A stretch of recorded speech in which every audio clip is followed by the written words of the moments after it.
My name is Derek Smith. I'm from Marengo, Iowa, and I wrote and directed Scarecrow. Well, why don't you kick it off? Tell us what your film's about.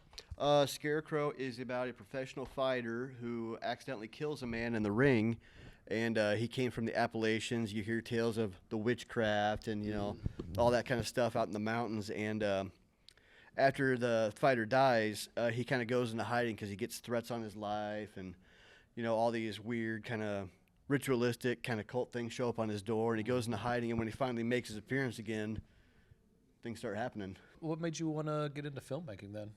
Oh, it's 100% my mom's fault. She grew up reading Stephen King, so I always had Stephen King books, and I'd go downstairs. She would be watching Night of the Living Dead, or so she just always had something on, so she just kind of drugged me along with her. Oh, yeah. Of course, then I grew up in the prime time of, the good, 80s and 90s slashers and Goosebumps books and stuff like that. And it was a downward spiral from there. I was doomed to be a horror fan. You didn't stand a chance. No, I did. I'm here. How long have you been at it then, making the movies? Go about 4.5, going on 5 years now. So have you? Been chugging right along. What was the push into actual filmmaking? Actually, believe it or not, it was COVID. My buddy had just come back from Florida, and he was doing filmmaking school down there, and he actually came home. And when we were kids, we always joked about making movies. Like, we should make a movie. And, like, for my high school graduation gift was a little Digital 8 camcorder. I'm like, we should make movies. And then it just snowballed. He's like, well, let's make this one. We made one called Happy Birthday. And we actually did that in my garage, and we just sealed all the windows and doors till it was completely pitch black. Sat in there for 12 hours, and we came out wandering going, it's still bright outside? It's still daylight? And you just get so confused. And, yeah, we just made that, and then we met fellow filmmakers, and now it just came chugging along. And like we said, we started Mediaverse, and that's going pretty strong right now. We actually just we made it into, I think, the top 15 for a Hollyland, the equipment commercial. Cool. So we did a commercial for them, and now it's kind of coming down to like the Judges Awards, and we're going to see what we get from that. And we just been nonstop. So on this one, what was the pre-production process like? Scarecrow was actually for the Des Moines Horror 48 Challenge. Okay. So it was kind of, we got everybody on board we wanted. We built our crew, cast. And then it was just wait and see what we got. Okay. And luckily enough, the main character, the requirement was he be a professional athlete. And our star of our movie actually was a retired professional fighter. So I'm like, well, you lucked out. He's going to be a fighter. What other prompts were there that you had to do? Don't let the outside fool you. And we had to make it voodoo witchcraft. Okay. Nice. And then with those, the 48 hours, so, you get the prompt.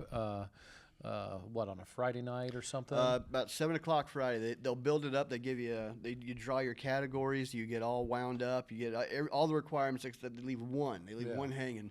So that way nobody can jump ahead and start getting going before anybody else. And 7 o'clock they turn you loose, and 48 hours to write, shoot, edit, and submit. So okay. Do you? Because it sounds like you do this often. You guys do this often. We just did one last weekend. So. So do you guys have like? You have a set team. Do you have like a set process that you go about? Like first off, we're. We got 3 hours to bust out a 5-page script or, something like that. Well, what we've done in the past is we've always opened up everybody that's on the team. Doesn't matter if you're a grip, if you're a writer, if you're an actor. We open a big chat with everybody. Mm-hmm. You can pitch ideas like, well, this is what we need. This is what we got to do. Go. And then we'll just kind of open up and let fly. This year we really condensed it down. It was just, I think, 4 or 5 people. And then when we got our criteria, unfortunately, I had to drive to Des Moines to get it. So I'm trying to get on the phone with everybody else, and it's like, so what are we doing? And they're calling me, so which one are we going with? I'm like, I don't even know what stories we're talking about anymore. Oh, man. It's absolutely nuts. I think I slept for 2.5 hours the first night and 3 hours the second night, and by the end of it, Michael's like, so things looks good. I go, it looks great, and I go, please don't think I'm not your about it. I go, just my body can't physically express emotions at the moment. I'm so tired. Smile. Yeah. So what's your favorite part of the filmmaking process then? I don't do the editing, but I love the editing. It's neat when you have all your shots listed out, you film everything. I mean, it's not always in order, but when you see everything come together, it just builds up, and that's when you really start getting excited about the project. I love seeing it come together. Yeah. Is there anything that you wish you would have done differently with this one?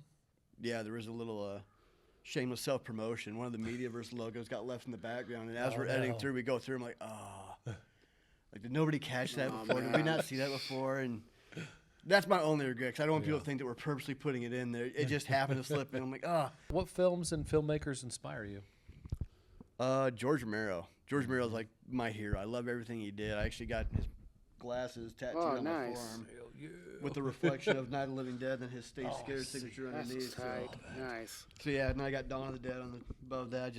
I loved what he did, and he was such an inspirational filmmaker. He didn't just make horror to make scary. He made his movies to reflect the times. Like he made a statement with them. Like Dawn of the Dead, he made the mall. You know, everybody's a brainless zombie. Where do they go? They go to the mall because now the only thing we've ever learned is to consume.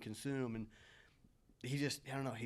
He was willing to make a statement, and they just put the horror in with it. You know, to really catch the audience's attention. Yeah, you know? I mean, and then that was so cool because then he did like Diary of the Dead, and that was like, well, what if Dawn of the Dead happened during the social media era? You know, people have cell phones and they can record and send over the internet, and it's really cool seeing his process, and I love the way he told the story. So what advice do you have for any filmmakers out there that are looking to get started right now?